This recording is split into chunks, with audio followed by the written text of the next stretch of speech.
ഗസയിലുടനീളം സ്കൂളുകൾക്കും ആശുപത്രികൾക്കും വീടുകൾക്കും നേരെ ഇസ്രായേൽ ആക്രമണം തുടരുകയാണ്. നിലവിൽ കുടുംബങ്ങളെ മൊത്തത്തിൽ നശിപ്പിക്കുന്ന തലത്തിലേക്ക് ആക്രമണം കടന്നതായി അന്താരാഷ്ട്ര മാധ്യമങ്ങൾ റിപ്പോർട്ട് ചെയ്യുന്നു.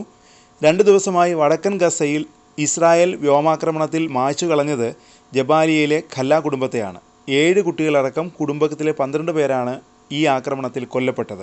ഇതിനു മുമ്പ് റിപ്പോർട്ട് ചെയ്യപ്പെട്ട ഏറ്റവും വലിയ കൂട്ടക്കൊല നടന്നത് അൽ ഷെയ്ഖ് അലി കുടുംബത്തിനെതിരെയാണ്. നുസ്രത്ത് അഭയാർത്ഥി ക്യാമ്പിലുണ്ടായ ആക്രമണത്തിൽ കുടുംബത്തിലെ 36ഓളം പേരെയാണ് കൊന്നത്. അതിനു മുമ്പ് ജബാലിയയിൽ സാദല്ല കുടുംബത്തിലുള്ളവരെയും കൊലപ്പെടുത്തി. ഖാൻ യൂനിസിൻ്റെ തെക്ക് ടെൻറ്റിൽ അഭയം തേടിയിരുന്ന ആളും ഇസ്രായേലി ബോംബിന് ഇരയായി. ഖാൻ യൂനിസിന് കിഴക്ക് അബാസൻ അൽ കബീറ പട്ടണത്തിൽ ഡ്രോൺ ആക്രമണത്തിൽ നിരവധി പേർക്ക് പരിക്കേറ്റു. എന്നാൽ ഇതെല്ലാം പ്രതിരോധ സംഘത്തിൻ്റെ നേതാവിനെ ലക്ഷ്യമിട്ടാണ് ആക്രമണമെന്നായിരുന്നു ഇസ്രായേലിൻ്റെ ന്യായീകരണം. അധിനിവേശ വെസ്റ്റ് ബാങ്കിൽ 25 ഫലസ്തീനികളെ ഇസ്രായേൽ പോലീസ് അറസ്റ്റ് ചെയ്തിട്ടുണ്ട്. ഇവരിൽ 2 കുട്ടികളും മുൻ തടവുകാരും ഉൾപ്പെടുമെന്നാണ് റിപ്പോർട്ട്. നബ്ലസ്, ജെനിൻ, ബത്ലഹേം, തുൽക്കറം, കിഴക്കൻ ജെറുസലേം എന്നീ അധിനിവേശ ഗവർണറേറ്റുകളിലാണ് അറസ്റ്റ് നടന്നത്.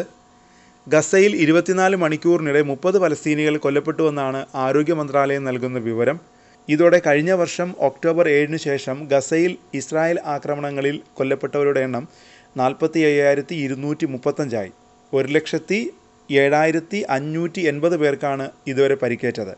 വടക്കൻ ഗസ നഗരമായ ബൈത്ത് ലാഹിയയുടെ പടിഞ്ഞാറൻ പ്രദേശങ്ങളിൽ നിരവധി കെട്ടിടങ്ങൾ ഇസ്രായേൽ സൈന്യം തകർത്തു. ഇവിടെ ആൾനാശമുണ്ടായിട്ടുണ്ടോ എന്ന് വ്യക്തമല്ല. കഴിഞ്ഞ 2 മാസമായി വടക്കൻ ഗസ ഇസ്രായേലി സൈന്യത്തിൻ്റെ കടുത്ത ഉപരോധത്തിലാണ്.